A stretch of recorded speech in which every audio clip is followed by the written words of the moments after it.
అన్యాయంగా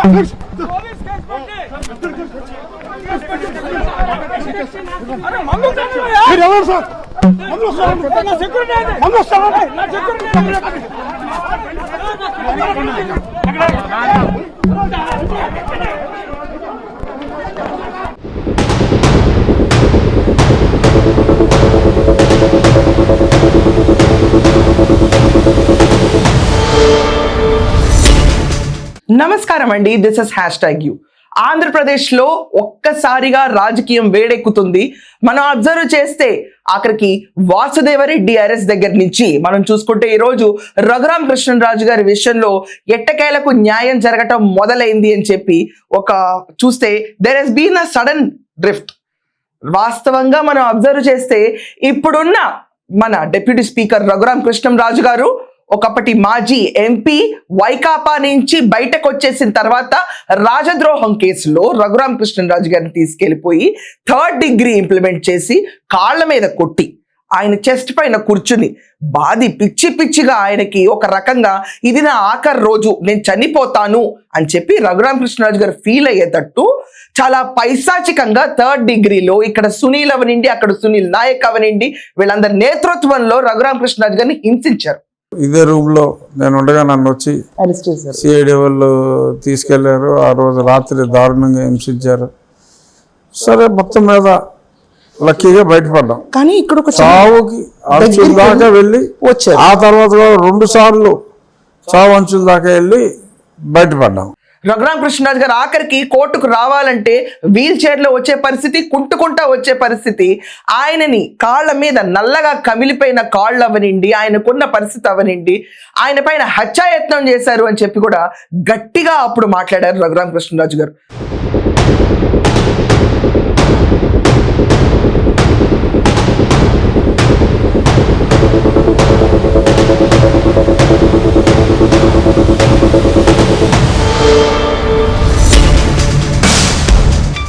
ఆంధ్రప్రదేశ్ అంతా ఒకటే ఎదురు చూసింది. ఏంటి, రఘురామ కృష్ణరాజు గారికి న్యాయం జరగకపోతే సామాన్యులకి న్యాయం జరుగుతుందని. నేను లేటెస్ట్గా ఆయనతో చేసిన నా ఫస్ట్ ఇంటర్వ్యూలో కూడా నేను అదే క్వశ్చన్ అడిగాను. సార్, మీకే న్యాయం జరగకపోతే సామాన్యులకి ఏం న్యాయం జరుగుతుంది? రాజుగారి పవర్ ఎంత అంటే జగన్మోహన్ రెడ్డి 151 స్థానాల్ని కొల్లగొట్టగలిగింది.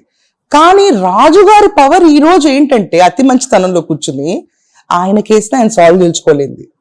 ఆయన్ని తీసుకెళ్లిపోయి అక్కడ అసెంబ్లీలో చాలా మర్యాదగా కొలువులో ఒక బొమ్మని కూర్చోబెట్టినట్టు మర్యాద కూర్చోబెట్టారు. కానీ ఆయన కేసుల్లో ఎక్కడ వేగవంతం కనపట్లేదు.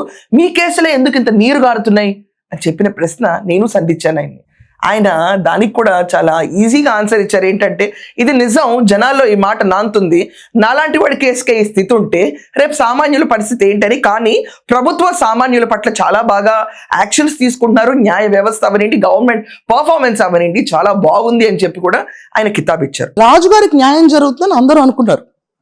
రాజుగారికి ఈ రోజు దాకా న్యాయం జరగలేదు. కానీ మర్యాదకి మాత్రం ముఖ్యమంత్రి గారు, ఉప ముఖ్యమంత్రి గారు అందరూ తీసుకెళ్లి మిమ్మల్ని కుర్చీలో కూర్చోబెట్టాక రాజుగారి కేసు ఈ రోజు దాకా న్యాయం జరగల. ఇప్పుడు రాజుగారికే జరగని న్యాయం సామాన్యులు జరుగుతుందా అంటే అది ఇంకా సాగుతా ఉంది. ఇంకా ఆ కేసు ఇన్వెస్టిగేషన్ నాకు సరిగ్గా ఆన్సర్ చెప్పలేదు ఈ క్వశ్చన్ ఇప్పుడు వరకు. అదే డెఫినెట్గా డౌట్స్ వస్తాయి అందరికీ. రాజుగారి కేసే ఇప్పుడు దాకా సాల్వ్ అవ్వలేదు, ఇంకా మామూలు పరిస్థితి ఏంటి అనేది ప్రతి ఒక్కళ్ళు మాట్లాడుకునేదే. కానీ చూసే ప్రతి ఒక్కళ్ళు ఒక వర్గానికి, యాక్చువల్లీ రఘురామ కృష్ణరాజు గారి గురించి మాట్లాడాలంటే is not a small man. Sirish Raju గారు మనోడు. ఆయనని హింసించిన రకం అంటూ లేనే లేదు. మొత్తం ఆయన పైన చేసిన దాష్టికం. దీని కేర్ ఆఫ్ అడ్రస్ ఎవరంటే జగన్మోహన్ రెడ్డి. జగన్మోహన్ రెడ్డి. అతని పక్కన రఘురామ కృష్ణరాజు గారు ఎత్తుగా ఉంటే తనకంటే ఎత్తైన పక్కన నుంచోకూడదని దూరంగా నుంచుని ఫోటోలు దిగే క్యాండిడేట్ జగన్మోహన్ రెడ్డి అని అప్పట్లో రూమర్స్ కూడా బయట వచ్చినాయి. తనకంటే కొంచెం అందంగా ఎక్కువ ఉన్నా కూడా వాళ్ళతో పాటు ఫోటోలు కూడా దిగడు. అది జగన్మోహన్ రెడ్డి సైకాలజీ. ఆ సైకాలజీ గురించి చాలా మంది చాలాసార్లు విశ్లేషించారు కూడా. జగన్మోహన్ రెడ్డికి ఎప్పుడు ఎలాంటి వాళ్ళు కావాలి? చెంచాలు లాంటి వాళ్ళు కావాలి. తను చెప్పిన విషయాలన్నిటికీ తందానా తా అనే వాళ్ళు ఉంటే జగన్మోహన్ రెడ్డికి చాలా సాఫీగా నడుస్తుంది ఎక్కడన్నా కూడా. అలా అనకుండా నువ్వు చేసేది తప్పు, నువ్వు చేసేది అనాగరికమైన పనులు, సంఘరీత్యా ఇలాంటి ఒప్పుకోరు అని ఎవరైనా ధ్వజం ఎత్తితే ఖతం. ఇంప్లిమెంట్ చేసేయండి, 3rd డిగ్రీ కొట్టేయండి, కాళ్ళపైన హింసించండి. ఆఖరికి ఈ ప్రతి ఒక్క సంఘటనని వీడియో రూపేణ ఒక మనిషికి కాల్ చేసి వినిపించారు, చూపించారు అని చెప్పి కూడా రఘురామ కృష్ణరాజు గారు చెప్పారు. ఒక మనిషి కూర్చుని అక్కడ ఎంత బాగా జరిగిందని బేష్ అంటూ ఎంజాయ్ చేశాడు ఈ సినారియోని అని కూడా అన్నారు. బయట రూమర్స్ ఎవరు వచ్చినాయి అంటే జగన్మోహన్ రెడ్డి ఆ వీడియో కాల్లో ఉన్నాడని చెప్పి బయట వెబ్సైట్స్ అవనండి, యూట్యూబ్స్ అవనండి, ప్రతి ఒక్క చోట ఆ పేరు బాగా నానింది.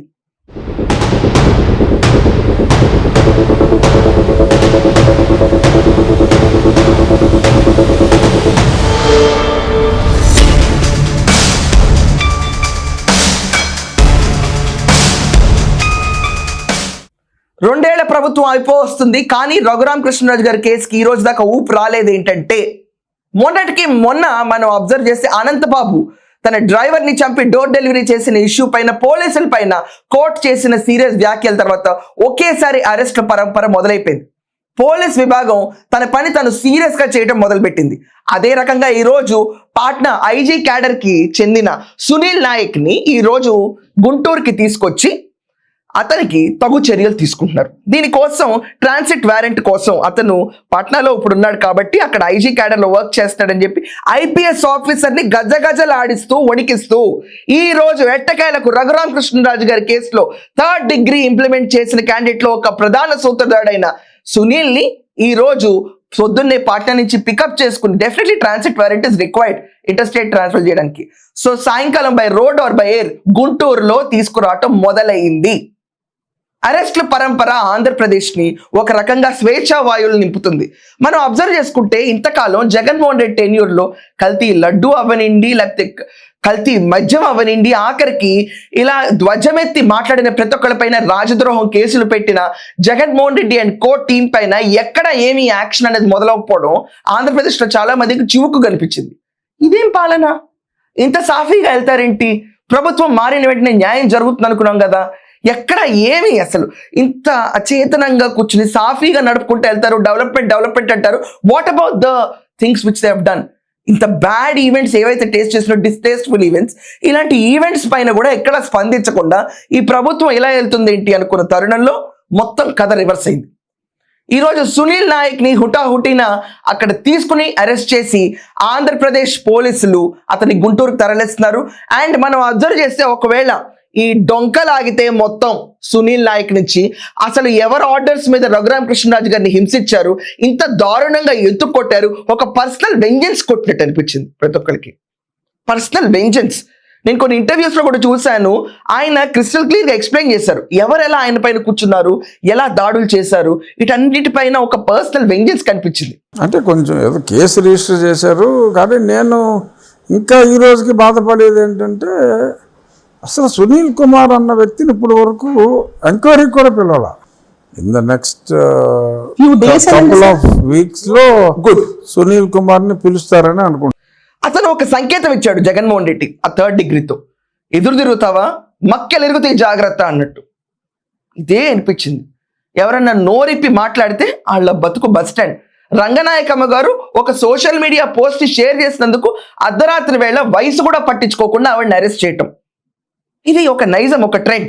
జగన్మోహన్ రెడ్డికి ఎదురు తిరిగిన వాళ్ళందరికీ ఇదే గతి పడుతుంది అన్నట్టు చూపించాడు సంకేతం. ఇదంతా కాకుండా ఏ పార్టీలో జాయిన్ అవ్వకుండా రఘురామ కృష్ణరాజు గారు సింగిల్ గా రచ్చబండ పేరిట ప్రతి ఒక్కళ్ళ ఇంటికి వచ్చి ఆఖరికి ఆయన ఆంధ్రప్రదేశ్ రావడానికి కూడా రానివ్వలేదండి. ఎక్కడ ఎంపీగా ఆయన అసలు కాన్స్టిట్యున్సీస్కి వెళ్ళడానికి కూడా ఆయనకి పర్మిషన్స్ వస్తే అరెస్ట్ చేస్తారన్నట్టు దిగ్భ్రాంతికి గురి చేస్తారు. ఆయన ఢిల్లీలోనే ఉన్నారు ఆయన కొన్నేళ్ళు. జగన్మోహన్ రెడ్డి ప్రభుత్వాన్ని కోల్చడానికి one of the main reason is this man. He's a hero. నిజంగా కొట్టకుండా కొట్టి అదే మన కుటుంబాల్లో ఎవరన్నా అలా కొట్టుంటే, ధ్వజం ఎత్తితే ఆ రోజుల్లో మన పరిస్థితి ఏంటి? జత్వానీ విషయం చూసాం. 42 రోజుల పాటు ఆ అమ్మాయిని అరెస్ట్ చేసేసి అసలు శానిటరీ ప్యాడ్స్ కూడా ఇవ్వకుండా వేధించి హింసిస్తే అమ్మాయి పారిపోయింది. చంద్రబాబు నాయుడు గారు టెన్యూర్ వచ్చాక బాబు గారు గవర్నమెంట్ మీద నమ్మకం నాకు ఉందని చెప్పి తిరిగి అమ్మాయి వచ్చి ప్రెస్ ముందు గొల్లు మంది. అది పిఎస్ఆర్ ఆంజనేయులు ఘన చరిత్ర. ఇంకో హారతి పళ్ళం వేరే ఇవ్వాలి అతనికి. సో ఈ రోజు మనం అబ్జర్వ్ చేస్తే జత్వానీ కేసు అవనండి, రఘురామ కృష్ణరాజు గారి కేసు అవనండి, ఆఖరికి వాసుదేవరెడ్డి అప్రూవర్ గా మారిపోతాను, సో నాకు యాంటిసిపేటరీ బెయిల్ కావాలి. అప్రూవర్ గా మారిపోతే యాంటిసిపేటరీ బెయిల్ ఇస్తారా? శిక్ష తగ్గుద్ది. కానీ అలాంటి క్యాండిడేట్స్ అందరినీ, ఆఖరికి అనంతబాబు అయితే పరారిలో ఉన్నాడు, ఢిల్లీలో మంత్రాలు జరుపుతున్నాడని రూమర్స్ ఉన్నాయి. ఆఖరికి అతన్ని మొత్తం కూకటి వేళతో కదిలిస్తున్నారు. కల్తీ లడ్డు విషయంలో ఈరోజు సుబ్బారెడ్డి దగ్గర నుంచి జగన్మోహన్ రెడ్డి దాకా ప్రతి ఒక్కరికి వెన్నులో ఒడుకు మొదలైంది. దేని గురించి ఆన్సర్ చేసే దమ్ము సత్తా లేకుండా వైసీపీ మిగిలిపోయింది. ఈ పార్టీ నిర్వీర్యం అవటానికి తొలి అడుగులు పడుతున్నాయి. రఘురామ కృష్ణరాజు గారు ఆ పార్టీని ఎలా అయితే లిటరలీ షట్ డౌన్ పొజిషన్కి తీసుకొచ్చి 11 స్థానాల్లో కూర్చోపెట్టడానికి కూటమి 50% to 60% ఇంపాక్ట్ ఇస్తే ఈయన 20 to 30% ఇంపాక్ట్ ఇచ్చాడు. ఇది వాస్తవం. 2021 సెకండ్ హాఫ్ తర్వాత You were with TDP. కాదు, టీడీపీ, జనసేన, బీజేపీ కలిసే పోటీ చేస్తాయని చెప్పి మీరు చెప్పారు. You predicted. నేను 2.5 years 3 years నుంచి జనసేన, టీడీపీ ఒకరినొకరు బూతులు తిట్టుకునే రోజుల్లో వీళ్ళిద్దరూ కలిసి పోటీ చేయాలి, అది చారిత్రక అవసరం. ఆఖరి నిమిషంలో భారతీయ జనతా పార్టీ కూడా కలుస్తుంది. సో ఈనాళ్ళకి ఎట్టకేలకి పెద్ద మనిషికి ఆయనకే న్యాయం జరగకపోతే మాకేంటని ఆంధ్రప్రదేశ్లో నాలాగా మీరు అనుకుంటే డోంట్ వరీ. లా చాలా స్ట్రాంగ్గా ఉంది. ఎక్కడున్నా, ఏ క్యాడర్లో ఉన్నా, పోలీసు వాళ్ళైనా, కామన్ మ్యాన్ అయినా తీసుకొచ్చి ఒకే రీతిన శిక్ష మొదలవుతుంది. ఈ కథ చాలా రక్తిగా వెళ్ళబోతుంది. కొట్టడమే పనిగా పెట్టుకుని కొట్టి 3rd డిగ్రీని అప్లై చేసిన ఒక పెద్ద మనిషిపై చేసిన ఒక ఆటవిక చర్యని ఈరోజు జనాలందరూ వారే వా, ఎన్నాళ్ళకి రావు కాలం వదిలింది వీళ్ళందరికీ, మంచి గడియలు మొదలైన ఆంధ్రప్రదేశ్కి, వీళ్ళందరినీ కస్టడీలో పెట్టి నిజంగా వీళ్ళని అడిగే రీతిలో అడిగితే ఆ వీడియో చూసిన వెధవెవడనేది బయటకు వస్తుంది. నేను వెధవ అనేది ఎవరిని అనలేదండి ఇక్కడ, నన్ను మళ్ళీ రాంగ్గా తీసుకోవద్దు. ఆయన క్లియర్గా చెప్పారు, ఒక వీడియో కాల్ చూసి చాలా ఎంజాయ్ చేశాడని చెప్పి. సో ఎంజాయ్ చేసిన సైకోపాత్ ఎవడో కూడా బయటకు వస్తుంది, నో డౌట్ అబౌట్ ఇట్. ఒక మనిషిని కొడుతుంటే ఇంకొకటి వీడియో కాల్ కావాల్సి వచ్చిందా? 3rd డిగ్రీ ఇస్తారా? అది నా పరిస్థితి ఇదయ్యా అని చెప్పి కారులో వెళ్తున్నా కూడా ఆయన కాల్ ఎత్తి చూపించుకునే పరిస్థితికి ఒక ఎంపీని దిగజార్చిన ప్రభుత్వం వైసీపీ. ఇలాంటి వైసీపీ ప్రభుత్వం మళ్ళీ జన్మకి రాదు అంటానికి బీజాలు మొదలైంది. ఈ రోజుతో అప్పుడు రాసిన ఒక హింసాకాండకి ఒక రకమైన చిగురుస్తున్న సొల్యూషన్లా చూడాలి. సాయంకాలం లోపు సునీల్ నాయక్ని గుంటూరులోకి తీసుకొచ్చిన తర్వాత ఇన్వెస్టిగేషన్ స్టార్ట్ అవుతుంది, కేసు స్పీడప్ అవుతుంది, రఘురామ గారికి న్యాయం ఎట్టకేలకు దొరుకుతుంది. ఇది చాలా లేట్ నా దృష్టిలో ఆయనకు న్యాయం దొరకటం. కానీ ఒక్కసారి న్యాయం దొరకడం మొదలు పెడితే ఇదబ్బా మన బాబు గారి పాలన అని ప్రతి ఒక్కరు రాసుకోవడం మొదలు పెడతాడు. Be careful. So Raghurama Krishnaraju గారి విషయంలో మీ అందరికీ న్యాయం లేట్ అయినట్టు అనిపించిందా? దానిపైన ఒపీనియన్స్ కమెంట్స్లో మెన్షన్ చేయండి. ఈ రోజు జరుగుతున్న వేగవంతమైన మూడ్లో రాష్ట్రంలో ఇన్ని అరెస్టులు, ఇంతమందిని లాక్కొచ్చి పడేసి ప్రతి స్కామ్లోను, ప్రతి కుంభకోణంలోను, ప్రతి 3rd డిగ్రీలోను వెనకమాలున్న వ్యక్తి ఎవరో, మీ దృష్టిలో ఎవరు అన్న విషయం కూడా కమెంట్స్లో మెన్షన్ చేయండి. That's all for now. Thank you.